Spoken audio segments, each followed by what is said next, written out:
আজকে সরকার ৮ দিন হাসপাতালের লাইসেন্স বাতিল করেছে।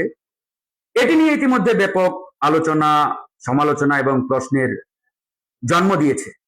বিশেষ করে এই প্রশ্নটি চাউর হচ্ছে যে ৮ দিন হাসপাতাল আসলেই লাইসেন্স বাতিল করার মতো পরিস্থিতি তৈরি হয়েছে বা হয়েছিল কিনা। যে ঘটনাকে কেন্দ্র করে আজকে সরকার এই সিদ্ধান্ত নিয়েছে যে গত কয়েকদিন আগে হাসপাতাল অথরিটির অব্যবস্থাপনা এবং কর্তৃপক্ষের অবহেলার কারণে আইসিইউতে থাকা ৬ জন শিশু শহীদ হন, তাদের জীবন হানি হয়। এই যে ৬ জন শিশু মারা যান, সেই ঘটনাকে কেন্দ্র করেই মূলত আজকে সরকার এই হাসপাতালটির লাইসেন্স বাতিল করে দিলেন। এখন এখানে অনেকগুলো প্রশ্ন। প্রথমত প্রশ্ন হচ্ছে ৮ দিন হাসপাতাল একটি প্রতিষ্ঠান, শুধুমাত্র একটি হাসপাতাল নয়, এবং এই প্রতিষ্ঠানের সাথে হাজার হাজার মানুষের কর্মসংস্থান জড়িত। আপনি হঠাৎ করে একটি প্রতিষ্ঠানকে বন্ধ করে দেবেন, কালকে হাজার হাজার মানুষ পথের ভিখারি হবে, পথে বসবে। দ্বিতীয়ত, এই হাসপাতালটি ১৯৮০ সালে ৮ দিন ফাউন্ডেশনের মাধ্যমে প্রতিষ্ঠিত হয়। ৫০০ শয্যা বিশিষ্ট এই হাসপাতালে অসংখ্য মানুষ কাজ করেন এবং প্রতিদিন এখানে হাজার হাজার মানুষ চিকিৎসা নেন। এই হাসপাতালের বিশেষত্ব হচ্ছে মা এবং শিশুদের সুচিকিৎসা খুব স্বল্প মূল্যে এই হাসপাতাল প্রদান করে থাকে। প্রতিদিন দেখবেন মা এবং শিশুদের সুদীর্ঘ লাইন, কারণ সুলভ মূল্যে, স্বল্প মূল্যে তারা কিন্তু এই চিকিৎসা সেবাটি এই হাসপাতাল থেকে পাচ্ছেন। এখন এই যে আপনি সিদ্ধান্তটা নিলেন, হঠাৎ করে ৮ দিন হাসপাতাল বন্ধ বা লাইসেন্স অফ, বাতিল, এটা আসলে কতটুকু লজিক্যাল হলো? হ্যাঁ, আমরা বলছি না যে ৬ জন শিশু মারা গেছে এই ঘটনা কোনোভাবেই মানার মতো।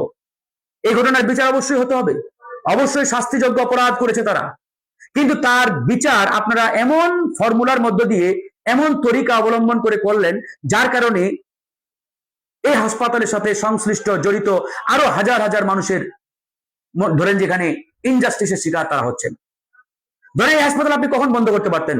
হাসপাতালটি যদি বিনা লাইসেন্সে পরিচালিত হতো, কিংবা হাসপাতালের কোনো বিল্ডিং, কোনো ভবন, কিংবা চিকিৎসা সেবায় যে সকলই সরঞ্জাম রয়েছে, মেশিনারিজ রয়েছে, এগুলো যদি কোনো ইলিগাল হয়ে থাকে, এগুলো যদি ইনভ্যালিড হয়ে থাকে, টাইম আউট হয়ে থাকে, তাহলে আপনারা বলতে পারেন যে আপনারা মেয়াদ উত্তীর্ণ ওষুধ, ট্রিটমেন্ট, কিংবা আপনাদের লাইসেন্স নাই অমুক বিল্ডিং এর, এইরকম কোন যৌক্তিক কারণ থাকলে হাসপাতালটির লাইসেন্স বাতিল করা যেতে পারে বা পারত।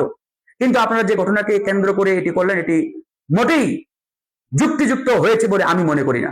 বরং আপনাদের উচিত ছিল এই ঘটনার সাথে যারা জড়িত প্রত্যেকে বিচারের মুখোমুখি করা, প্রয়োজনে তাদের সর্বোচ্চ শাস্তি নিশ্চিত করা, এই হাসপাতালকে মোটা অঙ্কের জরিমানা প্রদান, জরিমানার আওতায় নিয়ে আসা, এবং যে সকল পরিবার ভিক্টিমাইজ হয়েছে, যে শিশুরা মারা গেছে, তাদের পরিবারকে মোটা অঙ্কের ক্ষতিপূরণের আওতায় নিয়ে আসা, তাদের পরিবারকে দেওয়ার জন্য।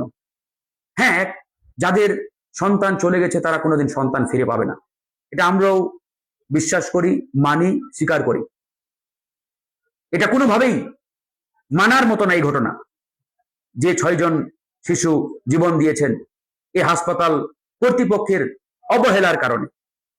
তো সেই জায়গা থেকে আমরা তাদের সর্বোচ্চ শাস্তি দাবি করছি।